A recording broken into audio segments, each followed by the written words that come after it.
नमस्कार दोस्तों, स्वागत है आप सभी का पाई क्लासेस यूट्यूब चैनल पे। दोस्तों, आज की इस वीडियो में ऊर्जा के स्रोत चैप्टर से संबंधित महत्वपूर्ण लघु उत्तरीय प्रश्न पे डिस्कस करेंगे, जो आने वाले मैट्रिक बोर्ड परीक्षा के लिए काफ़ी ही महत्वपूर्ण है। दोस्तों, यदि आप भी इस बार मैट्रिक परीक्षा की तैयारी कर रहे हैं तो आपके लिए यह वीडियो काफ़ी ही महत्वपूर्ण है। आप इस वीडियो को शुरू से अंत तक देखिए। इस वीडियो में जितने भी आपका ऊर्जा के स्रोत में एग्जाम टाइप सब्जेक्टिव क्वेश्चन दिया गया है, उन सभी सब्जेक्टिव क्वेश्चन पे डिस्कस करेंगे। तो चलिए शुरू करते हैं, देखते हैं आज का पहला प्रश्न। जल्दी से वीडियो को लाइक कर दीजिए और जो स्टूडेंट चैनल पर पहली बार आए हैं चैनल को सब्सक्राइब कर लीजिएगा, ताकि आपका लाइव क्लास का नोटिफिकेशन समय से मिल सके और जो भी हम मैट्रिक परीक्षा से संबंधित नया वीडियो अपलोड करें उसका नोटिफिकेशन भी आपको समय से मिल सके। चलिए देखते हैं आज का पहला। देखिए दोस्तों, पहला प्रश्न में पूछा गया कि जीवाश्म ईंधन से आप क्या समझते हैं। आपको बताना है, ठीक है, कि जीवाश्म ईंधन से क्या समझते हैं। क्वेश्चन काफी महत्वपूर्ण है, यह लघु उत्तरीय प्रश्न है कि जीवाश्म ईंधन से आप क्या समझते हैं। तो चलिए इसका उत्तर में लिखिएगा कि जीवाश्म ईंधन, यहाँ पर देखिए टाइपिंग में थोड़ा मिस्टेक हो रहा है, ठीक ना। जीवाश्म ईंधन ऊर्जा का अनवीकरणीय स्रोत है। सबसे पहले क्या लिखिएगा जी, कि जीवाश्म ईंधन जो है वह ऊर्जा का अनवीकरणीय स्रोत है, ठीक है। जैसे कोयला हो गया, पेट्रोल हो गया तथा प्राकृतिक गैस जीवाश्म ईंधन का श्रेणी में आते हैं। आपसे कहेगा कि निम्न में कौन जीवाश्म ईंधन है। ऑप्शन रहेगा कोयला, पेट्रोल, प्राथमिक गैस और इनमें से सभी। तो इसका सही आंसर क्या हो जाएगा, इनमें से सभी, क्योंकि यह सब जो है वह जीवाश्म ईंधन के श्रेणी में आता है। कौन कौन, कोयला हो गया, पेट्रोल हो गया और प्राकृतिक गैस, ठीक है। तो क्या लिखिएगा कि जीवाश्म ईंधन ऊर्जा का अनवीकरणीय स्रोत है। जैसे कोयला, पेट्रोल तथा प्राकृतिक गैस, यह सब जो है जीवाश्म ईंधन की श्रेणी में आते हैं। यह ईंधन करोड़ों साल बाद बनता है। कौन ईंधन, जीवाश्म ईंधन, ठीक है। जीवाश्म ईंधन जो है यह करोड़ों साल बाद बनता है। उसके बाद लिखिएगा इसकी सुरक्षा करना आवश्यक है। जीवाश्म ईंधन की सुरक्षा करना आवश्यक है, इसलिए कि यह करोड़ों साल बाद बनता है। इसकी कमी को तत्काल भरपाई करना कठिन है। जीवाश्म ईंधन की कमी को दोस्तों तत्काल भरपाई करना कठिन है, अतः नियंत्रित दर से खर्चा करना चाहिए जीवाश्म ईंधन को, क्योंकि यह करोड़ों साल बनता है। इसीलिए दोस्तों इसे लिमिट के अनुसार ही हमें खर्चा करना चाहिए जीवाश्म ईंधन को। और इसके श्रेणी में कौन कौन आते हैं जी, तो कोयला आता है, पेट्रोल आता है और प्राकृतिक गैस आता है। ये सब किसकी श्रेणी में आता है, तो जीवाश्म ईंधन की श्रेणी में आता है। इसे VVI लगाइए आप सभी लोग और याद कर लीजिएगा। चलिए इसका स्क्रीनशॉट लेकर अपने फोन में रखिए या आप इसे कॉपी पर लिख के याद कर लीजिएगा। दूसरा क्वेश्चन देखिएगा। क्वेश्चन ये काफी महत्वपूर्ण है। पहला प्रश्न समझ गए होंगे कि जीवाश्म ईंधन किसे कहते हैं। देखिए इसके बाद दूसरा प्रश्न जो है भूतापीय ऊर्जा क्या है, ठीक है। जीवाश्म ईंधन हम लोग पढ़ लिए हैं, अब पढ़ेंगे भूतापीय ऊर्जा क्या है। तो उत्तर में लिखिएगा कि भौमिकीय परिवर्तन के कारण पृथ्वी के गर्भ में गर्म चट्टानों के संपर्क में जल के आने पर भाप बनता है, जिसे पाइप द्वारा निकाला जाता है, ठीक है। समझिएगा क्वेश्चन क्या कर रहा है कि भौमिकीय, ठीक है, परिवर्तन के कारण पृथ्वी के गर्भ यानी पृथ्वी के अंदर में गर्म चट्टानों के संपर्क में जल के आने पर, गर्म जो चट्टान जिसे ज्वालामुखी जैसे फटता है, आप लोग देखे होंगे वीडियो वगैरह में, तो गर्म चट्टानों के संपर्क में जब जल आता है ना तो भाप बनता है, ठीक है। और उस भाप को पाइप के द्वारा निकाला जाता है और उच्च दाब पर भी भाप विद्युत जनित्र की टरबाइन को घुमाता है। देखिएगा कहने का मतलब समझिए, डायरेक्ट आपको समझ लिखते हम आपको बता रहे हैं कि यह एक टंकेर है, ठीक है।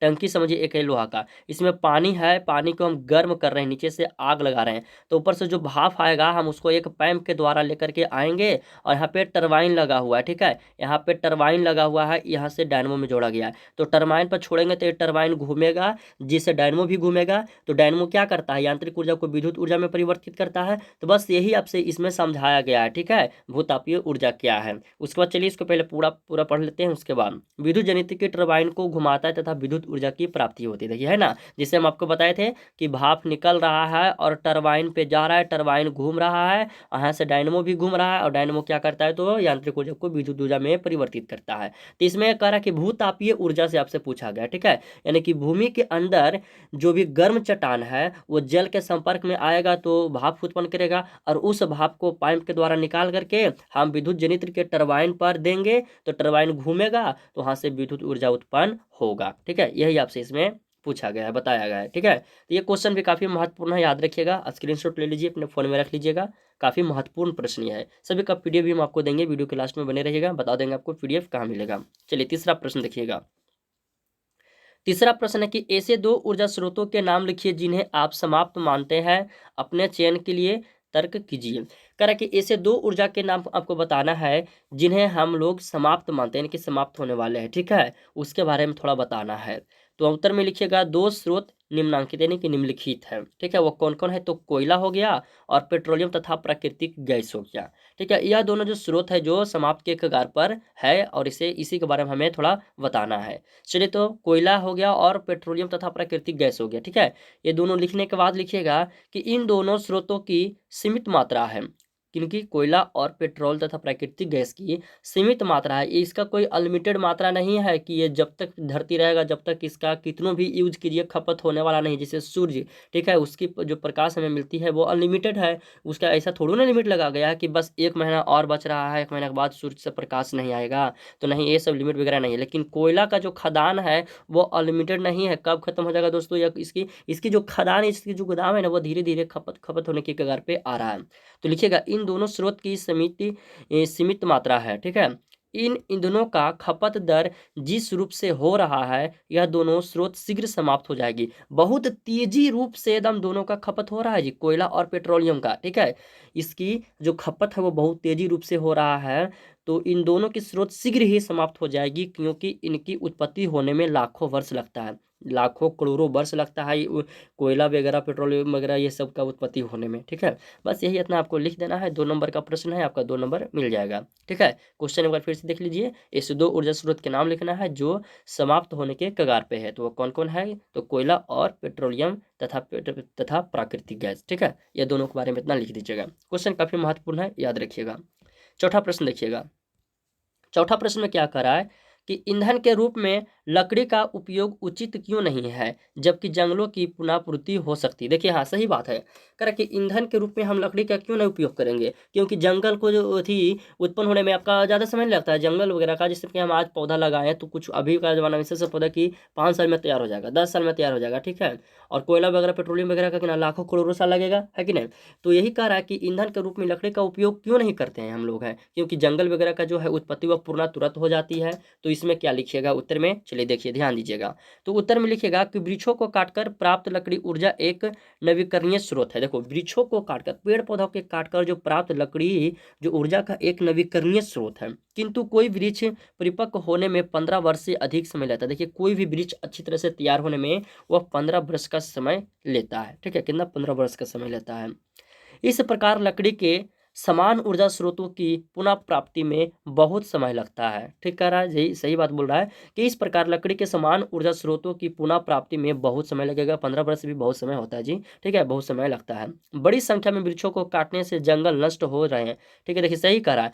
अभी घर वगैरह बना रहा है, रोड वगैरह बना रहा है, तो इस समय पेड़ पौधे की कटाई जो है बहुत तेजी से हो रही है। ठीक है, तो क्या कर रहा है कि काटने में जंगल नष्ट हो रहे हैं, जो पर्यावरण असंतुलन का कारण है। यही कारण है कि लकड़ी को ऊर्जा स्रोत के रूप में उपयोग करना बेवकूफपूर्ण निर्णय नहीं है। ठीक है, सही कह रहा है कि देखिए, अधिक मात्रा में जब पेड़ वगैरह कटाएगा ऊर्जा के रूप में उसको उपयोग करने के लिए, तो जंगल वगैरह जो छोटा मोटा जंगल जो होता है वो नष्ट हो जाएगा, बहुत जल्द नष्ट हो जाएगा। ठीक है, जो कि पर्यावरण असंतुलन का कारण होगा, जिससे अम्लीय वर्षा वगैरह ये सब होगा। तो जितने भी आपका पेड़ पौधे हैं वो सभी पेड़ पौधे जड़ जाएंगे अम्लीय वर्षा के कारण। याद रखिएगा, अम्लीय वर्षा का जो पीएच मान होता है वो 5.5 से कम होता है। पूछा गया प्रश्न है मैट्रिक परीक्षा में, याद रखिएगा। ठीक है, तो हम आपको बताए थे इसका पीडीएफ कहाँ मिलेगा।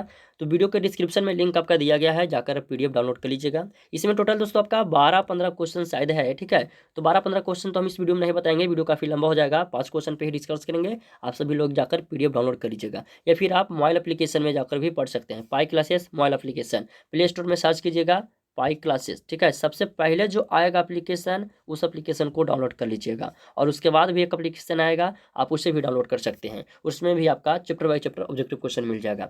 चलिए लास्ट क्वेश्चन पे डिस्कस कर लेते हैं, बाकी आप लोग जाके पीडीएफ डाउनलोड कर लीजिएगा। 5 नंबर कह रहा है कि बायोगैस किसे कहते हैं? बायोमास क्या है, ठीक है। बायोगैस किसे कहते हैं और बायोमास क्या है, यही दोनों के बारे में आपको बताना है। तो उत्तर में लिखिएगा बायोगैस, हेडिंग देकर के लिखिएगा कि विविध पादप तथा वाहित मल जल ऑक्सीजन की अनुपस्थिति में अपघटित होते हैं तो बायोगैस बनते हैं। इसका प्रचलित नाम गोबर गैस है। बायोगैस का प्रचलित नाम क्या है, तो गोबर गैस है। याद रखिएगा, बायोगैस का प्रचलित नाम क्या है, तो गोबर गैस है, ठीक है। एकदम रट जाइए, ये सब ऑब्जेक्टिव में पूछेगा। फिर से, बायोगैस विविध पादप तथा वाहित मल जल ऑक्सीजन की अनुपस्थिति में जो अपघटन होते हैं ना जी, उस अपघटन से बायोगैस का निर्माण होता है, जिसका प्रचलित नाम क्या है, तो गोबर गैस है, ठीक है। उसके बाद है बायोमास। चलिए इस पर भी डिस्कस कर लेते हैं। बायोमास, बायोमास में लिखिएगा कि पादप और जंतु के शरीर में जो पदार्थ वर्तमान रहता है, ठीक है, पादप और जंतु के शरीर में जो पदार्थ वर्तमान रहता है उसे बायोमास कहते हैं। बायोमास भी ईंधन का एक स्रोत है। बायोमास भी ईंधन का एक स्रोत है। दोनों में अंतर भी आपको पता चल गया कि बायोमास क्या है और बायोगैस क्या है। बायोगैस को क्या कहते हैं, तो गोबर गैस कहते हैं। इसका प्रचलित नाम क्या है, तो गोबर गैस है, ठीक है। यह 5 नंबर प्रश्न भी 2 नंबर में पूछा गया प्रश्न है, याद रखिएगा इस सभी प्रश्न को। और सभी लोग जाके पीडीएफ डाउनलोड कर लीजिएगा। यदि आप लोग के पास पीडीएफ रहेगा तो समझिए कि एक नोट तैयार है, ठीक है। तो जितने भी हम आपको बताते हैं ऑब्जेक्टिव सब्जेक्टिव, सभी का पीडीएफ का लिंक डिस्क्रिप्शन में मिल जाता है, ठीक है। तो सभी का लिंक आप जाके लिंक के माध्यम से पीडीएफ डाउनलोड कर लीजिएगा। तो धन्यवाद। वीडियो पसंद आया हो वीडियो को लाइक कीजिएगा और आज के लाइव क्लास में सभी लोग आइएगा टेस्ट देने के लिए, ठीक है। कल भी लाइव क्लास हुआ था और आज भी लाइव क्लास होगा 8:30 बजे। जो स्टूडेंट नया जुड़े हैं बता देते हैं उनका टाइम, 8:30 बजे रात में लाइव क्लास होता है। तो सभी लोग आइएगा लाइव क्लास। चलिए मिलते हैं अगले वीडियो।